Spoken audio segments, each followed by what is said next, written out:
Assalamualaikum warahmatullahi wabarakatuh dan salam sejahtera.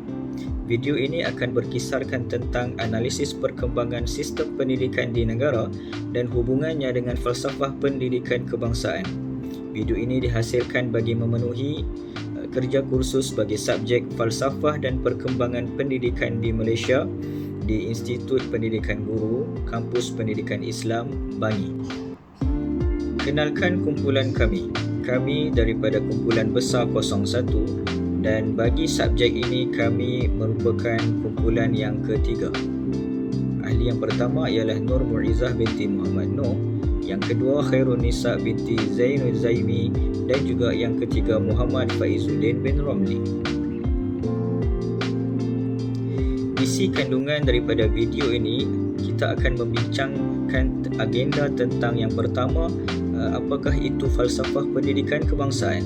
Kemudian kita akan menelusuri sistem pendidikan sebelum merdeka di Malaysia. Kemudian kita akan pergi kepada sistem pendidikan selepas merdeka, dan kemudian kita akan terus kepada sistem pendidikan semasa ataupun sistem pendidikan yang diamalkan kini. Dan kesemua sistem-sistem pendidikan ini akan dihubungkaitkan dengan falsafah pendidikan kebangsaan, dan di akhir sekali kita akan merumuskan segala topik perbincangan yang telah kita bincangkan. Falsafah pendidikan kebangsaan merupakan falsafah yang dahulunya dikenali sebagai falsafah pendidikan negara (FPN), merupakan dasar pendidikan yang telah dilaksanakan di negara Malaysia. Matlamat utama bagi falsafah pendidikan kebangsaan ini ataupun kita kenali sebagai FPK ialah untuk melahirkan insan yang seimbang dari segi jasmani, emosi, rohani dan intelektual.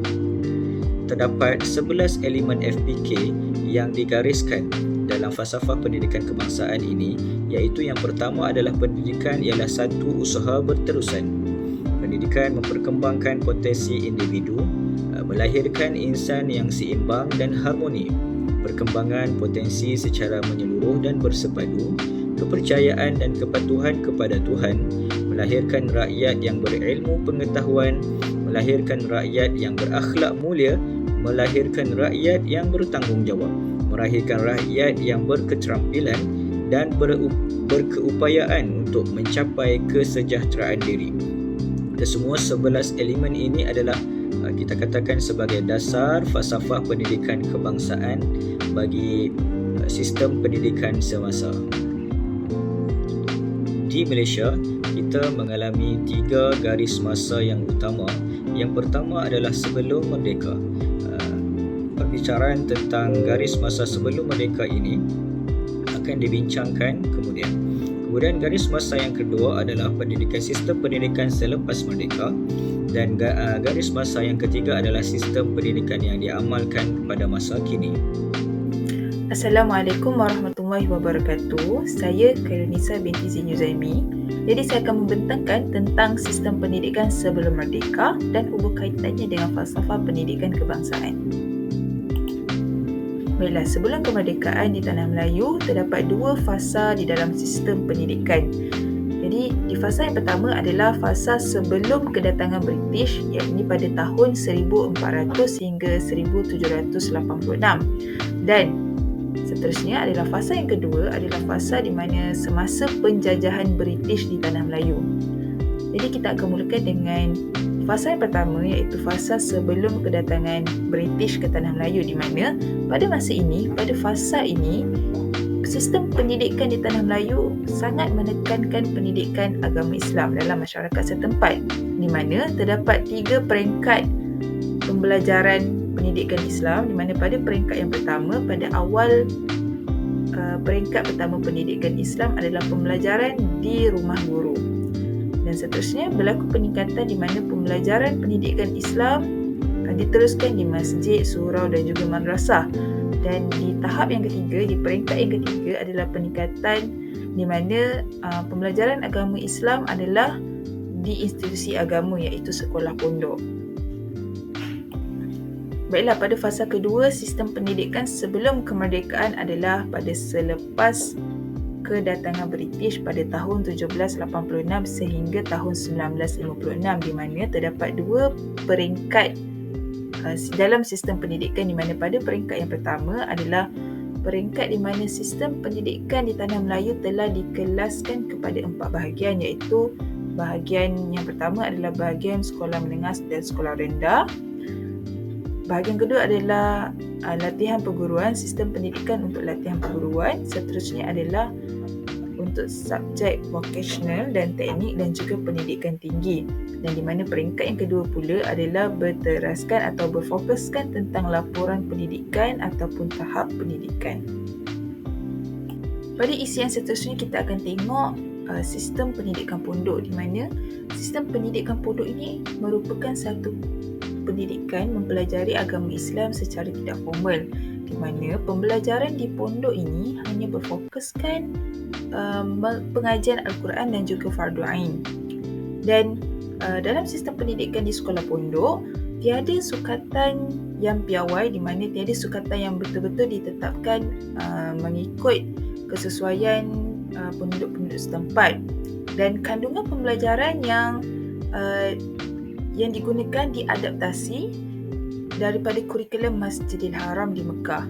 Jadi, secara asasnya pendidikan di sekolah pondok tidak pakai pendidikan berdasarkan uruf masyarakat setempat, tetapi ianya diadaptasi daripada kurikulum luar daripada Tanah Melayu, iaitu kurikulum Masjidil Haram di Mekah. Baiklah, selepas kedatangan British ke Tanah Melayu, sistem pendidikan vernacular mula diperkenalkan, di mana setiap etnik di Tanah Melayu, iaitu etnik Melayu, Cina dan India, diasingkan dari segi pendidikan. Dan akibat daripada pengasingan etnik-etnik ini, wujudnya sekolah vernacular seperti sekolah Melayu, sekolah Cina, sekolah Tamil dan sekolah Inggeris. Kesan daripada pengasingan etnik-etnik di Tanah Melayu ini yang telah menghasilkan sekolah vernacular, terdapat beberapa kesan yang kita dapat lihat, ialah yang pertama, sekolah-sekolah vernacular ini hanya khusus untuk satu kaum sahaja. Sekiranya satu sekolah itu untuk sekolah Melayu, jadi fokus utama kaum-kaum di dalam sekolah itu hanyalah kaum Melayu sahaja, tidak bercampur dengan etnik yang lain. Seterusnya, dari segi bahasa pengantar, sukatan pembelajaran dan juga buku teks juga digunakan adalah berbeza. Ini kerana setiap sekolah yang diwujudkan mempunyai standard kurikulum yang tersendiri yang diadaptasi daripada luar. Dan yang ketiga, kurikulum bagi setiap sekolah ini tidak berbeza dan tidak seragam. Dan yang terakhir, penempatan sekolah-sekolah vernacular ini di pelbagai tempat, tidak diintegrasikan di sesuatu kawasan. Contohnya, sekolah Melayu hanya berpusatkan di kawasan yang mempunyai majoriti penduduk Melayu. Sekolah Melayu ini tidak berada di tempat-tempat yang lain yang ada etnik-etnik selain daripada etnik Melayu. Baiklah, isi seterusnya kita akan lihat pada laporan Chessman, di mana laporan ini wujud selepas kedatangan British ke Tanah Melayu yang mempengaruhi sistem pendidikan. Laporan Chessman ini diketuai oleh Mr. Harlot Chessman, iaitu Timbalan Pengarah Pendidikan pada ketika itu pada tahun 1938, dan laporan ini dihasilkan dengan hasrat Chessman untuk membina semula sistem pendidikan agar dapat dikembangkan sepenuhnya. Antara cadangan-cadangan yang dapat dilihat dalam laporan ini ialah laporan ini memfokuskan tentang pendidikan percuma di sekolah rendah, pelajar berpeluang mempelajari bahasa Inggeris di peringkat rendah, pendidikan vocational hendaklah dilaksanakan dengan sepenuhnya, dan laporan ini juga menekankan bahawa sekolah menengah terdiri daripada dua jenis. Seterusnya kita akan lihat laporan Barnes, di mana laporan ini diketuai oleh L.J. Barnes pada tahun 1950 dengan bertujuan untuk menyelidik dan memperbaiki pendidikan orang Melayu pada ketika itu. Baiklah, antara cadangan-cadangan laporan Barnes ialah matlamat pendidikan di Tanah Melayu menuju ke arah rupa bangsa pelbagai kaum. Yang kedua, sekolah vernacular perlu dibubarkan dan digantikan dengan sekolah kebangsaan. Dan yang ketiga, kurikulum di dalam sekolah akan menekankan subjek-subjek seperti sains, seni perusahaan dan sains rumah tangga. Dan dalam laporan Barnes juga dinyatakan tentang penubuhan jemaah nazir persekutuan dan juga pembinaan maktab perguruan berasrama. Baiklah, pada isi seterusnya kita akan tengok laporan Fanwu dalam perkembangan sistem pendidikan sebelum kemerdekaan, di mana laporan Fanwu ini diketuai oleh Dr. Fan and Profesor Dr. Wu Teh Wu pada tahun 1951. Jadi tujuan utama laporan ini diadakan adalah untuk menyimak laporan Barnes yang dianggap mendiskriminasikan kaum Cina. Baiklah, antara syur ataupun cadangan laporan ini ialah sekolah vernacular dibenarkan untuk berfungsi tetapi pakai 3 bahasa, iaitu bahasa Melayu, Cina dan Tamil, dan bahasa kebangsaan juga perlu diadakan dalam sekolah vernacular tersebut. Yang kedua, cadangan yang kedua ialah sekolah aliran jenis kebangsaan Inggeris dikekalkan, dan cadangan yang ketiga adalah sekolah vocational perlu dikembangkan untuk menampung keperluan tenaga kerja mahir untuk pembangunan negara. Baiklah, setelah kita tengok isi-isi dalam perkembangan sistem pendidikan di Tanah Melayu sebelum kemerdekaan, kita akan lihat pula hubung kaitannya dengan falsafah pendidikan kebangsaan.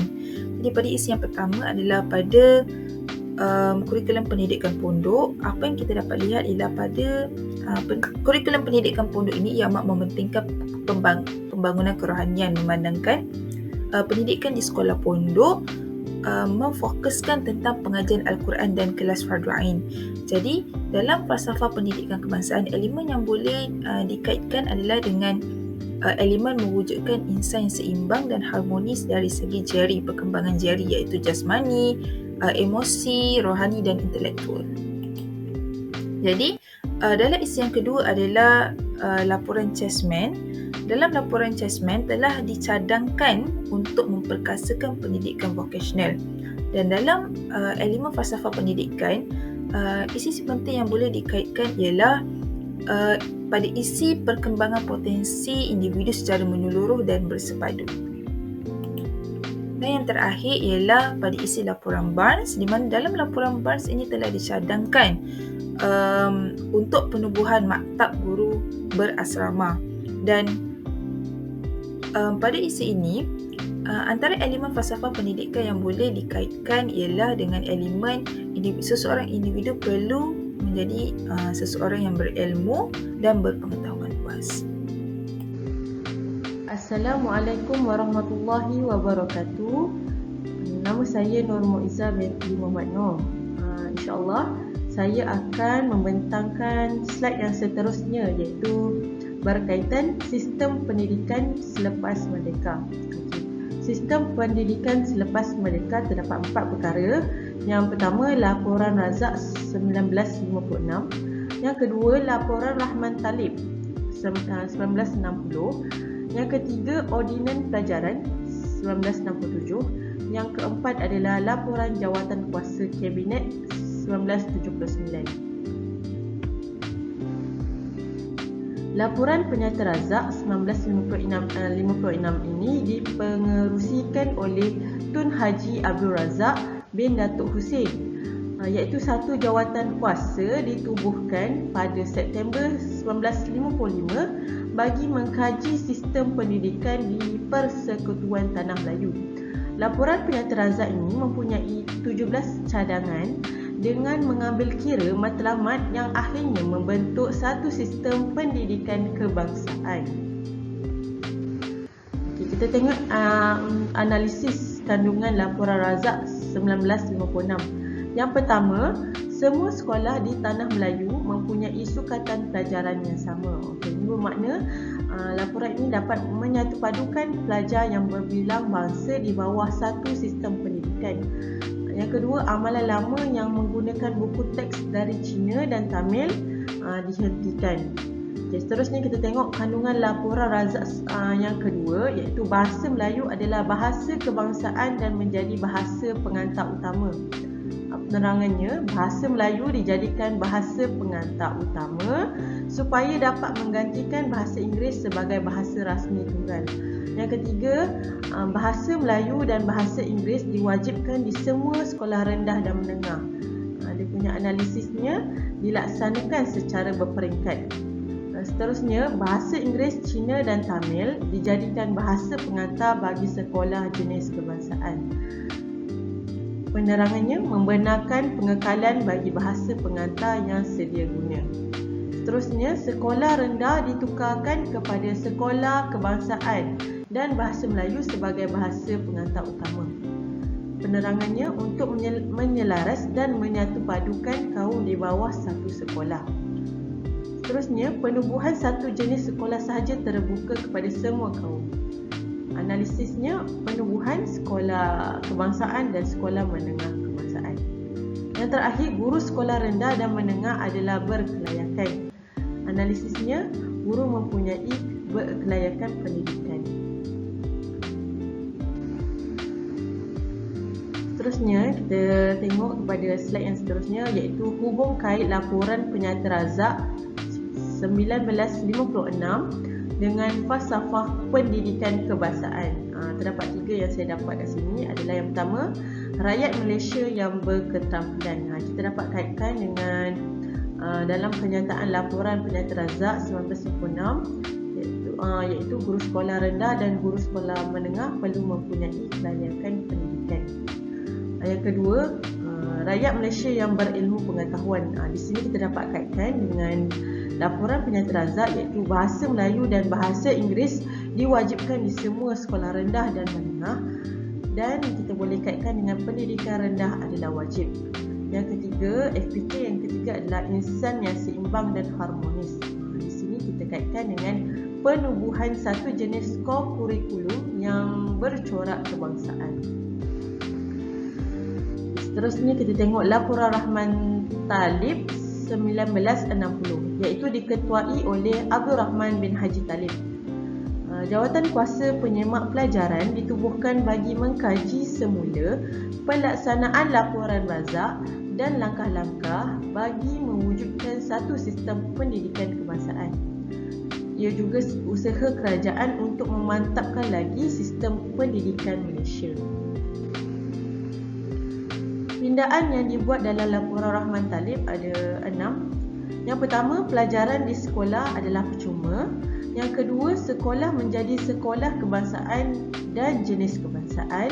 Yang ketiga, sekolah pelajaran lanjutan, iaitu persekolahan sehingga umur 15 tahun. Yang keempat, pelajar naik darjah secara automatik. Yang kelima, pelajaran agama Islam bagi pelajar sekurang-kurangnya 15 orang. Yang terakhir adalah pindaan yang dibuat dalam laporan Rahman Talib ialah mengambil berat terhadap pendidikan akhlak. Di sini terdapat beberapa kandungan. Yang pertama, memberi penekanan kepada pendidikan moral dan keagamaan untuk keperluan rohani sebagai keras. Analisanya, murid bukan Islam hendaklah mempelajari pendidikan moral dan diwajibkan bermula tahun 4 dan tahun 5. Yang kedua, memberi penekanan kepada pendidikan teknik dan vokasional untuk keperluan tenaga mahir. Analisanya untuk melahirkan insan yang mahir dalam kemahiran. Yang ketiga, mewujudkan satu sistem peperiksaan sekolah yang sama walaupun berlainan bahasa di peringkat rendah, menengah bawah dan menengah atas. Analisanya peperiksaan awam dalam bahasa Melayu dan wajib lulus bahasa Melayu sebelum masuk sekolah menengah kebangsaan. Yang terakhir adalah pelaksanaan bahasa Malaysia sebagai bahasa pengantar utama dan proses penukaran bahasa pengantar. Bahasa Melayu berfungsi sebagai bahasa pengantar di semua peringkat sekolah, di SK, sekolah kebangsaan, di sekolah menengah dan juga IT, iaitu di peringkat universiti. Kemudian kita tengok kepada slide hubung kait laporan Rahman Talib 1960 dengan falsafah pendidikan kebangsaan. Di sini saya jumpa 3 juga. Yang pertama, memperkembangkan lagi potensi individu. Ini kita dapat kaitkan dengan laporan Rahman Talib di mana dia memberi penekanan kepada pendidikan teknik dan vokasional untuk keperluan tenaga mahir. Yang kedua, FPK yang kedua adalah insan yang seimbang dan harmonis.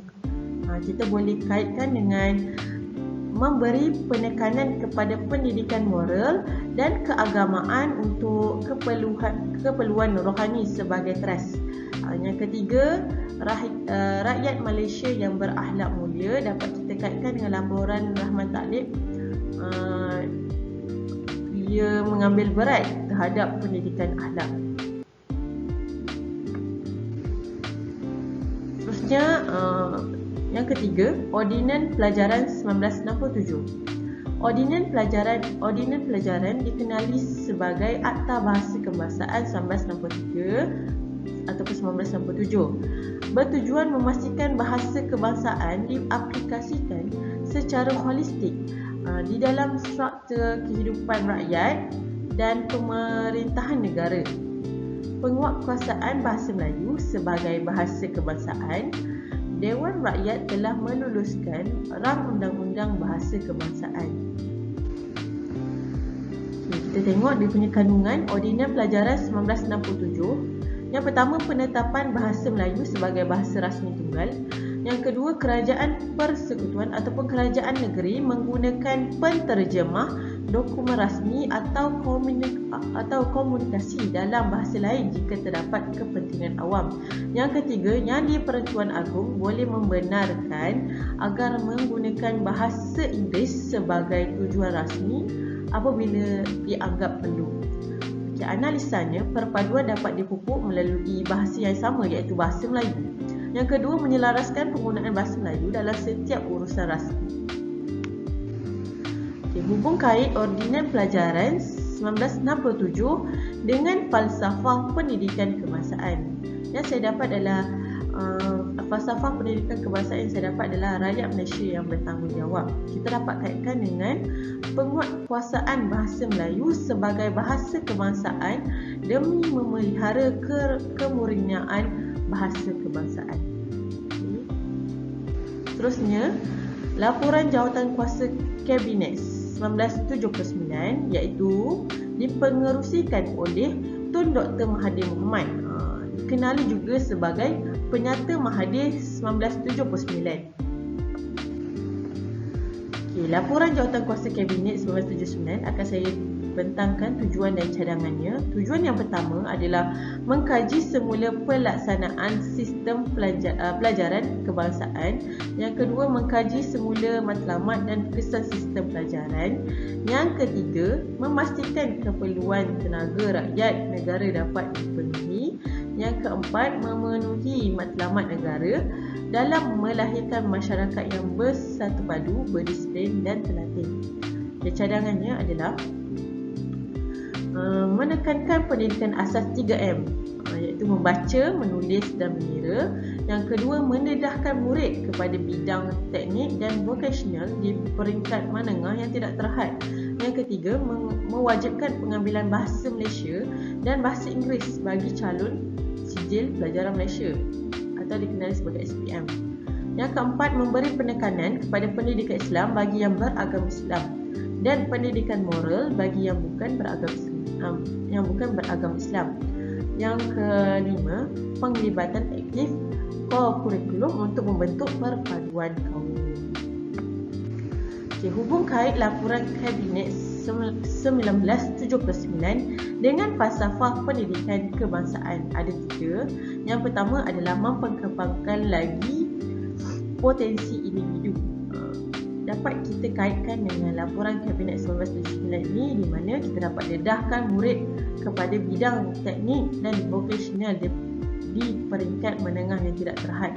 Yang kedua, FPK yang kedua adalah insan yang seimbang dan harmonis. Dapat kita kaitkan dengan memberi penekanan kepada pendidikan Islam bagi yang beragama Islam dan pendidikan moral bagi yang bukan beragama Islam. Yang ketiga adalah rakyat Malaysia yang berilmu pengetahuan. Kita terdapat kaitkan dengan menekankan pendidikan asas 3M, membaca, menulis dan mengira. Sekian daripada saya. Bagi sistem pendidikan semasa, terdapat dua pelan utama. Yang pertama, pelan yang telah dibina pada tahun 2006 sehingga 2010 yang lebih dikenali sebagai Pelan Induk Pembangunan Pendidikan.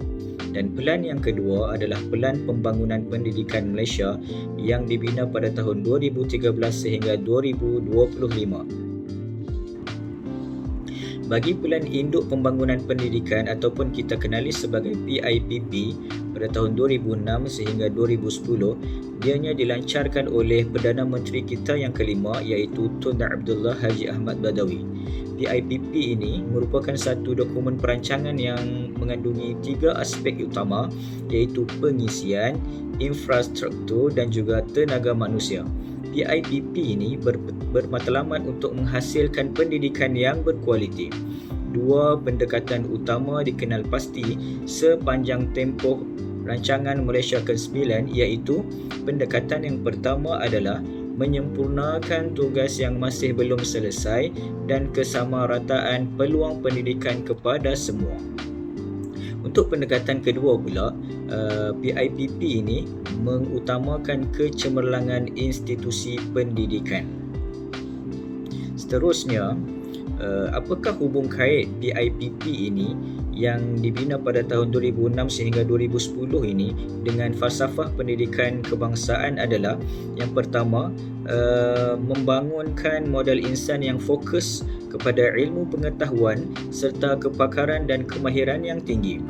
Yang kedua, kemahiran komunikasi berkesan, berfikir segera, kreatif dan kritis serta ICT. Mengamalkan pembelajaran sepanjang hayat serta mempunyai nilai tinggi yang berupaya menjadi pemimpin yang berkesan dalam keluarga serta masyarakat. Aspek-aspek ni berkait dengan elemen FPK ataupun falsafah pendidikan kebangsaan iaitu rakyat Malaysia yang dapat memberi sumbangan melalui latihan yang disediakan agar dapat meningkatkan produktiviti, kemahiran dan inovatif ke arah pembangunan negara. Bagi pelan yang kedua iaitu Pelan Pembangunan Pendidikan Malaysia yang dibina pada tahun 2013 sehingga 2015 yang diasaskan oleh Perdana Menteri Muhyiddin Yassin pada ketika itu. Pada waktu itu dia menjawat jawatan sebagai Timbalan Perdana Menteri. Dia ditubuhkan pada 6 September 2013. Di sini terdapat 5 aspirasi sistem pendidikan yang telah didokumenkan iaitu akses 100%, enrollment merentas semua peringkat pendidikan daripada prasekolah sehingga menengah atas menjelang 2020. Kemudian kualiti negara dalam kelompok sepertiga teratas dalam pentaksiran antarabangsa dan PISA dalam tempoh 15 tahun. Yang ketiga, equity 50% pengurangan dalam jurang pencapaian bandar dan luar bandar sosioekonomi gender menjelang tahun 2020. Perpaduan sistem pendidikan yang menawarkan perkongsian pengalaman dan nilai kepada kanak-kanak dengan menghargai kepelbagaian. Kecekapan sistem yang memaksimumkan keberhasilan murid mengikut peruntukan sedia ada. Ini merupakan 5 aspirasi sistem pendidikan yang telah dibina dalam PPPM ini ataupun Pelan Pembangunan Pendidikan Malaysia 2013 sehingga 2025. Kemudian dalam pelan ini juga dia memasukkan 6 aspirasi murid yang unggul. Yang pertama adalah murid yang berpengetahuan. Murid yang kedua, murid berkemahiran berfikir. Yang ketiga, murid berkemahiran memimpin. Yang keempat, murid berkemahiran dwibahasa. Dan yang kelima, murid beretika dan beragama. Dan yang terakhir, yang keenam ialah murid yang beridentitikan kebangsaan. Dalam Pelan Pembangunan Pendidikan Malaysia kali ini, yang kedua ini, 2013 hingga 2025, terdapat 3 gelombang transformasi selama 13 tahun. Gelombang yang pertama adalah pada tahun 2012 hingga 2015, menumpukan kepada usaha memperbaiki sistem dengan memberi sokongan guru dan tumpuan kepada kemahiran asas. Pada gelombang yang kedua, pada tahun 2016 hingga 2020, mempercepatkan penambahbaikan sistem. Dan pada gelombang yang ketiga, iaitu 2021 dan sehingga 2025, ianya ke arah kecemerlangan menerusi operasi yang lebih fleksibel. Kemudian kita akan pergi kepada hubung kait falsafah pendidikan kebangsaan dengan Pelan Pembangunan Pendidikan Malaysia PPP 2013 hingga 2025 ini. Sebelum itu, sebenarnya Pelan Pendidikan PPP ini telah menyenaraikan 11 anjakan yang perlu dilaksanakan dalam transformasi pendidikan. Jadi apakah hubung kaitnya? Yang pertama, pendidikan ialah satu usaha yang berterusan. Dengan secara terperincinya adalah menyediakan kesamarataan akses kepada pendidikan yang berkualiti bertaraf antarabangsa, di mana anjakan ini memberi fokus kepada aras pembelajaran bahasa, matematik dan sains berdasarkan standard antarabangsa. Yang kedua adalah kepercayaan dan kepatuhan kepada Tuhan, rakyat yang menghayati nilai dengan mengukuhkan pendidikan agama Islam dan pendidikan moral. Yang ketiga, melahirkan rakyat yang berketerampilan, iaitu memanfaatkan ICT bagi meningkatkan kualiti pembelajaran di Malaysia. Dan yang keempat, melahirkan insan yang seimbang dan harmoni, meningkatkan ketulusan dan kebertanggungjawaban awam. Seterusnya, untuk pendidikan ialah satu usaha berterusan juga boleh kita kaitkan dalam poin kesamarataan akses kepada pendidikan yang berkualiti. Murid akan mempelajari asas literasi dan numerasi, iaitu kemahiran asas untuk pembelajaran pada masa hadapan. Murid juga akan menerima input dalam mata pelajaran sains sebagai bidang pertumbuhan yang utama bagi masa hadapan. Kemudian peperiksaan kebangsaan dan pentaksiran berasaskan sekolah PBS dirombak untuk meningkatkan soalan yang berbentuk kemahiran berfikir aras tinggi, iaitu KEBAT, dan juga meningkatkan kualiti bagi pendidikan sains, teknologi, kejuruteraan dan matematik. Kemudian apakah hubung kait pelan-pelan PPP ini juga dengan FPK ini?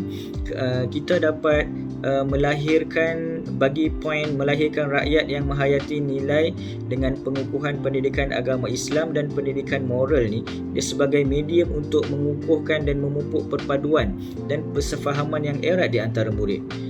Kemudian didasari oleh FPK ini juga ataupun falsafah pendidikan kebangsaan supaya dapat melahirkan modal insan yang seimbang dari segi jasmani, emosi, rohani dan intelek berdasarkan kepatuhan dan kepercayaan.